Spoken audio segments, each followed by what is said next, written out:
presta atenção nisso, meu irmão.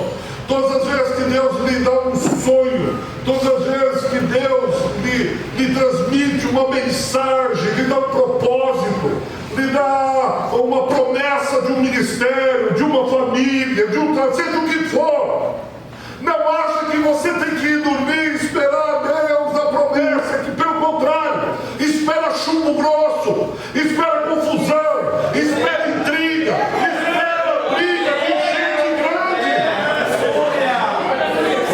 A partir desse sonho, as confusões começam. Aleluia! Mas o problema não é se quando Deus te dá uma promessa, um sonho, um propósito, se lhe dá algo, uma palavra que você diz, Deus falou comigo. A questão não é se ele deu ou não, é como você vai reagir, como você vai se portar diante disso que Deus está lhe prometendo, está fazendo com que você sonhe. Essa é a questão.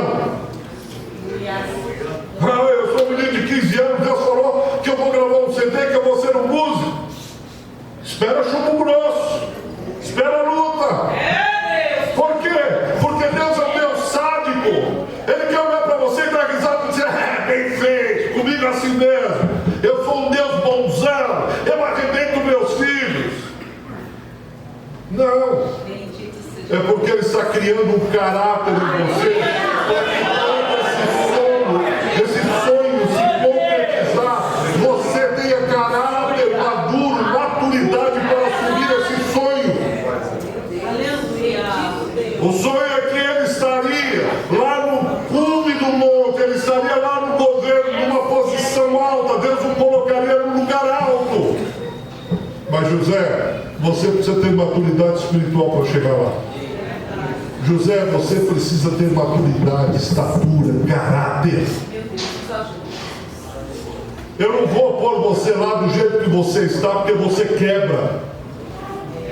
Eu não vou colocar você lá, eu prometi, eu vou te dar, eu vou te levar, mas eu tenho que trabalhar no teu caráter, fazer você robusto, fazer você um homem, não é um menino, não é um moleque, é um homem, porque quando vier um chumbo grosso, quando você estiver lá em cima, você precisa ter essa maturidade. José, você quer esperar? José, você está disposto a caminhar comigo? José, você quer realizar esse sonho andando comigo até chegar lá? Essa é a pergunta que você tem que responder. Não adianta você pedir maturidade, mas não querer sofrimento, não querer luta, não querer briga, não querer desprezo, não querer que as pessoas meneiem a cabeça, dê de ombros, lhe oprimam. Não, eu quero chegar lá, mas sem sacrifício. Então procure outro caminho, porque senão é o caminho da fé. O caminho que Cristo propõe é um caminho estreito, espinhoso, sem volta. Eu não sei quem tem ensinado esse evangelho de um caminho fácil, tranquilo, de que homens de Deus chegaram onde chegaram porque são protegidos, porque dormiram em berço esplêndido, porque são os favoritos, os mimimis, seja o que for. E se chegaram assim lá em cima, logo quebram, porque não tem estatura, não tem calibre. Aí eles quebram. Ai, você viu o irmão lá, quebrou. Ai, ele fez um escândalo lá. Porque ele quis procurar atalhos. Meu Deus. Como eu tenho visto obreiros desejosos de atalhos, não no caminho proposto por Deus, caminho estreito, espinhoso, duro, de choro, caminho que faz a gente, se não fosse Deus, a gente desistiria, caminho que se não fosse Ele, olha o de Israel. Glória a Deus!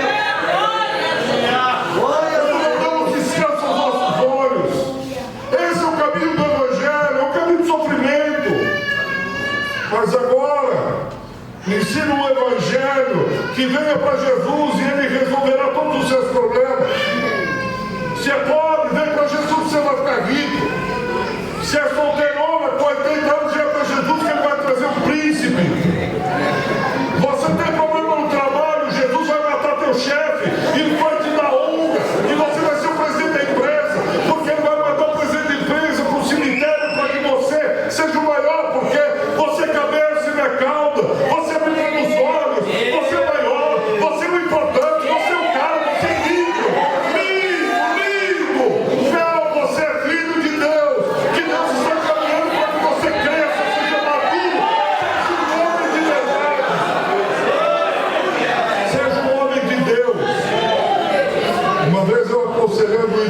empresário muito rico. E aí ele pediu para que eu fosse aconselhar a filha dele.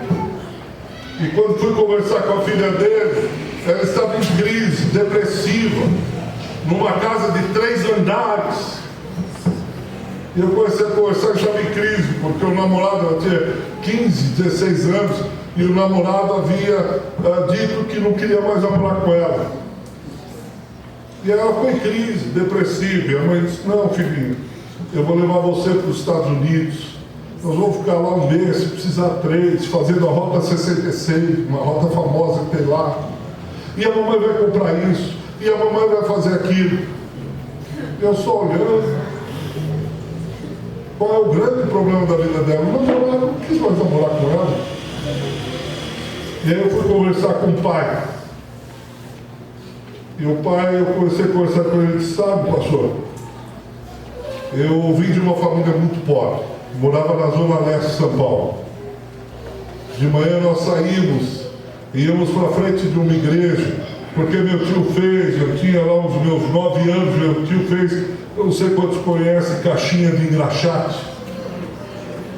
E eu ia correndo às 6 horas da manhã, porque começava a missa, engraxava sapato, ficava na missa das 7, das 8, aí meu irmão vinha me render, eu pegava aquele dinheiro, saía correndo, levava para minha mãe, para que ela pudesse comprar alguma coisa para que nós almoçássemos no domingo. O outro tio meu me arrumou meu primeiro trabalho numa fábrica. Eu tinha 15 anos. E minha mãe era muito dura. Ela disse: você pega a sua marmita, você entra, não fala com ninguém. Era época de muita greve. Eu falei: e aí? Ele falou: olha, eu fui lá, eu entrei e tinha piquete. Hoje acho que não tem mais, mas tinha muito piquete na porta das fábricas. E o pessoal: não vai entrar. E eu lembrei da minha mãe. Minha mãe disse: você vai, não fala com ninguém. Ele falou: eu fui entrando, fui assim. Eu só sei que eu levei um soco aqui, caí, e me levaram para o hospital. E depois minha mãe ficou preocupada, etc. E foi relatando o sofrimento dele. Eu estou contando isso porque no final de tudo, eu disse para ele: sabe de uma coisa, irmão? Sabe qual a coisa que mais vai doer na sua vida, que vai fazer você sofrer? O que é, pastor? Você não vai conseguir transmitir isso para sua filha, a fim de que ela dê o valor que você está dando hoje por aquilo que Deus te deu. Porque ela não sabe o que é engraxar sapato 6 horas da manhã para levar o dinheiro, para ter o que comer em casa. Ela nasceu em berço de ouro. Ela não amadureceu. Ela não sabe o valor das coisas. Ela sabe o preço, mas não sabe o valor. Dificilmente alguém vai dar muito valor para essas paredes, porque não sabe o que custou cada tijolo, cada reboque, cada fio, cada luz, quanto choro, porque já pegou pronto, não amadureceu. Eu gostava muito do empresário que tinha no Brasil, Antônio Emílio de Moraes. E ele dizia assim: nunca compre uma empresa do fundador, compre sempre do herdeiro. E aí, reparte, como é que ele diz? Nunca compre uma empresa do fundador, sempre compre do herdeiro. E aí a repórter perguntou: mas por que o senhor está dizendo isso? Ele disse: porque o herdeiro não sabe o valor, o fundador sabe. O herdeiro pegou pronto. Significa que o herdeiro não sofreu, não valorizou, não amadureceu, ele pegou pronto. Está tudo imombejado, como a gente diz. Isso acontece também na vida espiritual, no amadurecimento. Se Deus desse tudo o que você pedisse, desse um sonho, e no dia seguinte estivesse pronto, você seria um filho mimado. Você não valorizaria. Você olharia e disse: não, é só instalar os dedos, pedir que o papai dá. Deus, eu quero um carro. No dia seguinte, você abre a porta de casa, está lá uma Land Rover. Só, papai me deu uma Land Rover. Aí agora eu quero uma casa, 3 dormitórios, piscina. Ah, papai me deu uma casa. Você imagina? Deus deu um sonho a José. Ele disse: José, agora você vai viver esse sonho. Eu vou preparar você, vou amadurecer você, para que você chegue aonde eu desejo, aonde você tem que estar, mas isso vai levar tempo. Dito e feito. Os irmãos olham, depois vocês leem em casa o capítulo 37, e diz: vamos jogá-lo lá numa cova, vamos fazer um buraco e jogá-lo ali. E aí nós colocamos algumas roupas, sangue de um cordeiro, e falamos para o papai que as feras o mataram, um animal selvagem o matou. Mas Rúben, está lá no versículo 21, ele olha e diz: olha, acho que é melhor não fazer isso. E eles vendem José. Estão passando alguns peregrinos e eles vendem e dizem: deixa ele levar, deixa ele ir embora. E aí chegamos no capítulo 39. José vai ser escravo na casa de Potifar. Você conhece a história? Agora eu queria que você parasse e pensasse comigo: mas Deus não deu um sonho, uma promessa para José? José não é da linhagem de Israel? Ele não é o filho de Jacó, é? Ele não tem promessa? Tem. O sonho foi de Deus? Foi. Mas ele precisa amadurecer. Aleluia. E para amadurecer, Deus precisa nos dar experiências, situações, adversidades. E aí ele está na casa de Potifar, e o que é que ele faz? Ele faz o que um servo de Deus faz. Ele serve com fidelidade, ele serve com honra, porque ele está trabalhando para Deus e não para Potifar. Mas pastor, ninguém está vendo. Ele foi traído, ele foi vendido, ele foi largado, ele foi esquecido, ele foi deixado ao léu. E daí? Jesus, aleluia. Aonde já se viu fazer isso com um homem de Deus?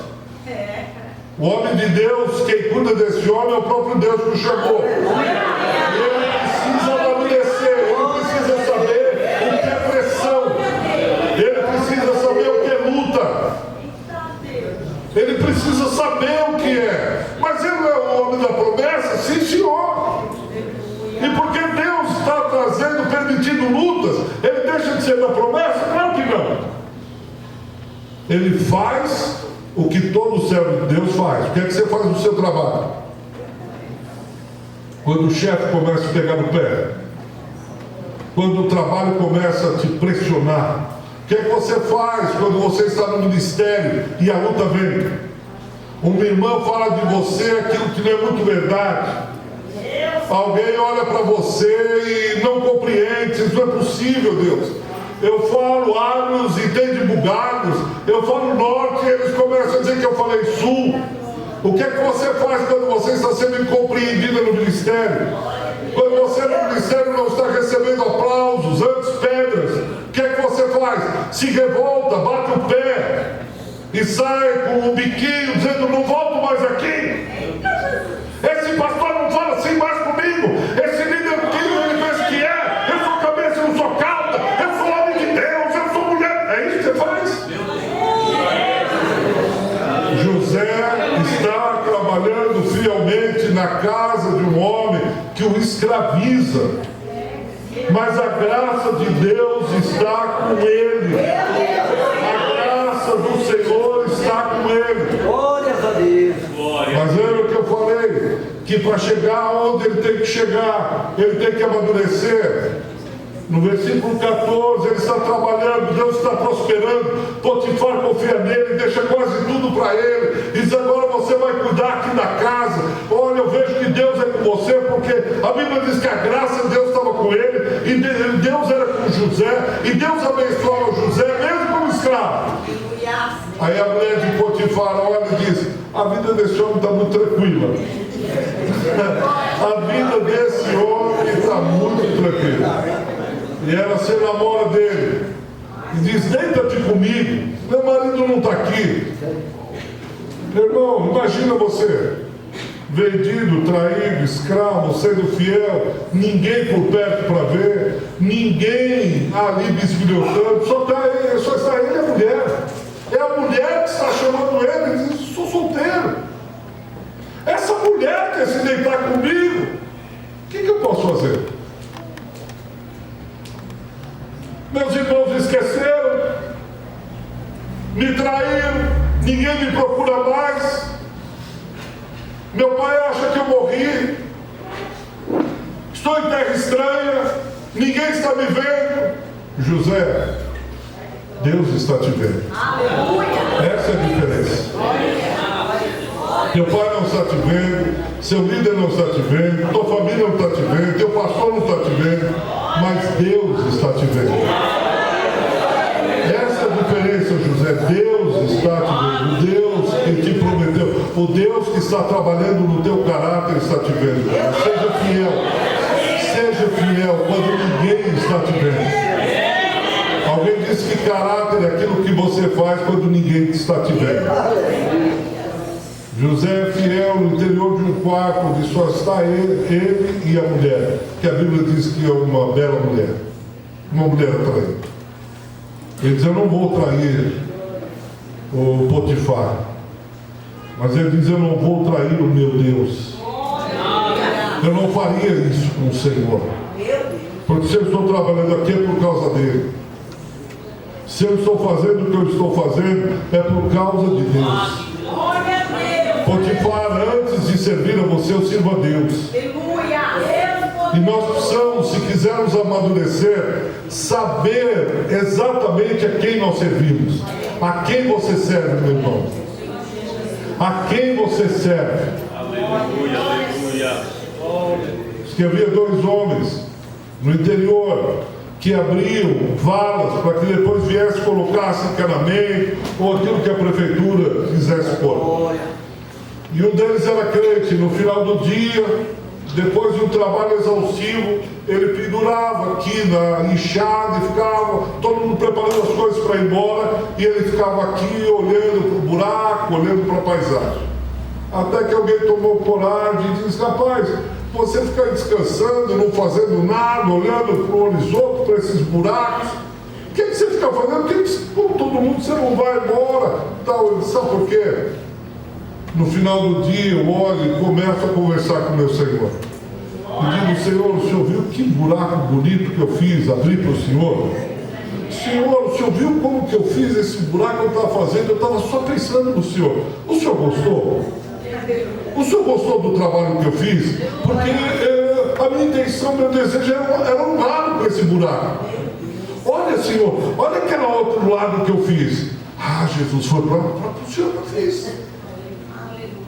E aí eu fico agradecendo a Deus pela oportunidade que Ele me dá de poder trabalhar, abrir buracos para Ele. E eu sempre pergunto: Deus, o Senhor gostou do buraco? Aí depois eu vou embora, aí depois eu limpo a enxada. Mas eu queria saber primeiro o que o meu Senhor achou do buraco. Quando você está no trabalho, no ministério, na escola, na igreja, onde você estiver, para quem você está abrindo buracos? Porque aí a maturidade. Quando eu oro e diz assim: eu não estou fazendo o que eu estou fazendo só por causa do salário que eu recebo lá, no final do mês ou no começo do mês. Eu quero saber se o meu Senhor está gostando do que eu estou fazendo, o que eu estou fazendo para Ele. Quando José está fazendo, ele está fazendo não para Potifar em primeiro lugar, mas ele está fazendo para o Senhor dele. Não sei como José entendeu que Deus estava ali, que Deus estava preparando, que Deus estava fazendo o que os homens não poderiam fazer. Deus estava fazendo o que o seu pai Jacó naquele momento não poderia fazer, mas seria o preparo lá na casa de Potifar, no meio da traição. Você continua fiel, você continua perseverante. Isso é maturidade espiritual. É gente que sabe que faz o que faz, e por que faz o que faz, sabe por que vive, sabe para que vive, sabe quem quer glorificar, sabe quem é agradar. Isso é maturidade. Criança, moleque não é assim. Moleque não é assim. Moleque quer agradar a si mesmo. Pode a mãe, o dentista, morrer de falar para ele não comer bala, porque vai estragar os dentes dele, ele acaba comendo, porque ele é menino, ele quer satisfazer a ele mesmo. Ele gosta de bala, acabou. Ele gosta de doce, por que não comer? Isso é menino.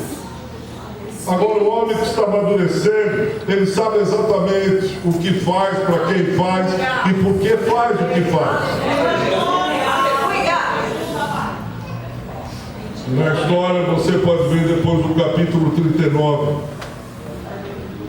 Eu queria só ler o versículo 9 dessa história que eu contei.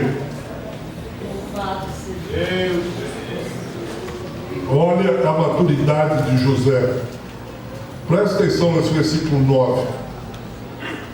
Quando a mulher o tenta, ele diz: ninguém é maior do que eu nessa casa. Nenhuma coisa Potifar me vedou. Nem nada. Eu nessa casa, Potifar me colocou lá em cima. Agora você é a mulher dele. Como eu posso fazer essa maldade com Potifar? Mas ele não termina, ele não põe um ponto aí. Como ele diz, pecaria eu. Vamos repetir? Pecaria eu contra Deus. Vamos tentar de novo? Pecaria eu contra Deus. Mais uma vez. Pecaria eu contra Deus. Que Deus, José, que permitiu que seus irmãos o traíssem? Que Deus, José, que permitiu que ele se jogasse no buraco? Que Deus você está falando, José? O Deus que te vendeu para os amalequitas? Que Deus, José, você está falando? O Deus que te pôs como escravo na casa de Potifar? É isso, José? É isso? É esse Deus que você está falando? Esse Deus que deixou você ser tombado, traído, largado, esquecido? O que você acha que José responderia? O que você acha? Vamos! O que você acha que José responderia se o diabo dissesse isso a ele?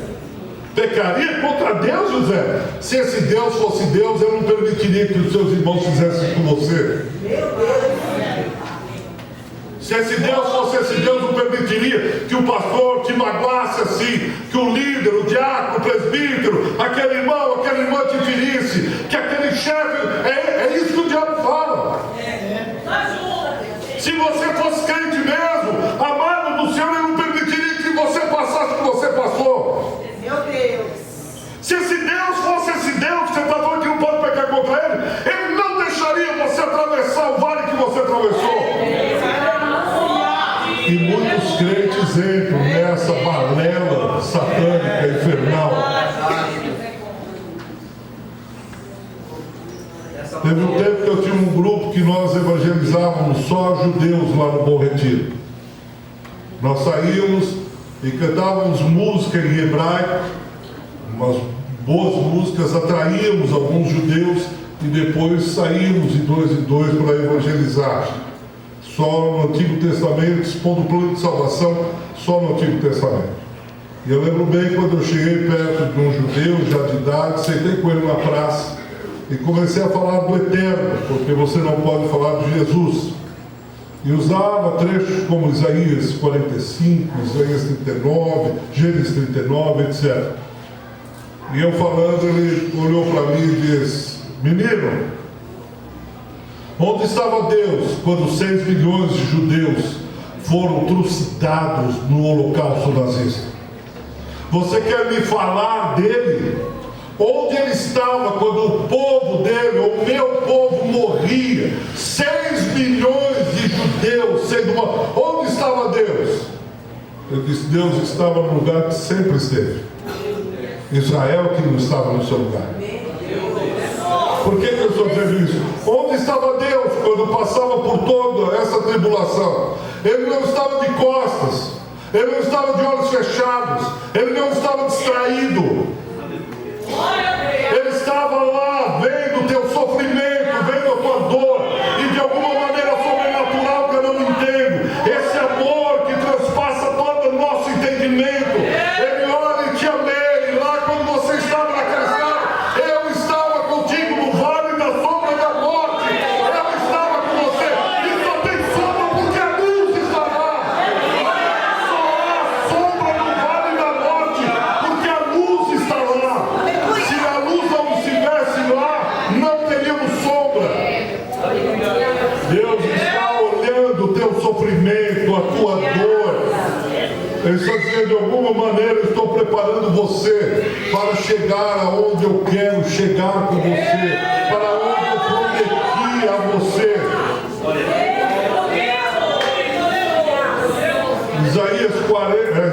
Gênesis 40, ele vai para a prisão porque a mulher mente. Diz, esse empregado que você colocou, esse escravo tentou me agarrar. E eu, como sou uma mulher pura, decente, eu saí correndo, agarrei a roupa dele e expulsei ele daqui. Potifar o mete na prisão. Por que ele foi para a prisão? Por que ele foi para a prisão? Porque ele era um crente meia boca? Porque ele era fiel. Ele vai para a prisão.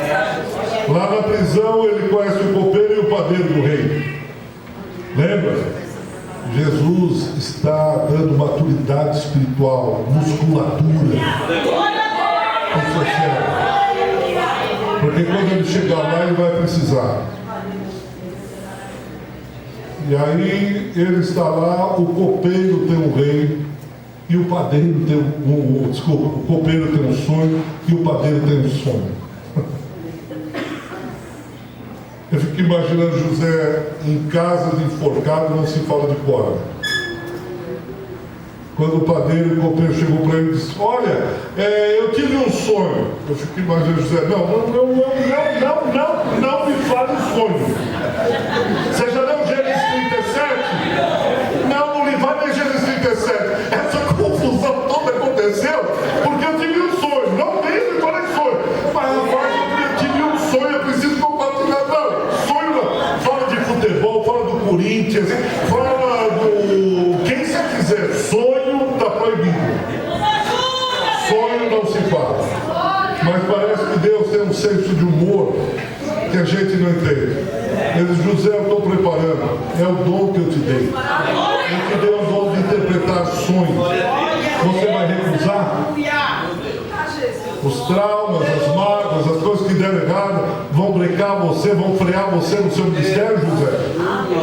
Porque você teve uma experiência ruim, agora você não brinca mais? E ele interpreta o sonho para o padeiro e diz, daqui 3 dias você vai morrer. O copeiro daqui 3 dias você será restituído. Eu só vou pedir um favor para vocês. Não se esqueçam de mim. Falou para o copeiro, a hora que você chegar lá, conta a minha história para o faraó, que eu fui injustiçado, eu não fiz nada. A mulher que me agarrou, eu estava servindo lá, você fala, o copeiro diz, rapaz, você é mano, cara. É nós, velho. Não vou esquecer não. Chegando lá, a primeira coisa que eu vou fazer, tem certeza? Você não confia em mim? Mas alguma vez eu te traí, voltei com a palavra. Então quando você chegar lá, tudo bem? Claro, mas é parça. Que é parceiro, mano. Apanhou um, apanhou todo mundo junto. Não, ninguém vai acabar com ninguém não. Pode esperar. Espera sentar, quer dizer, espera que ele é restituído, o sonho se concretiza. Aí o copeiro é restituído. Ele lembrou de José?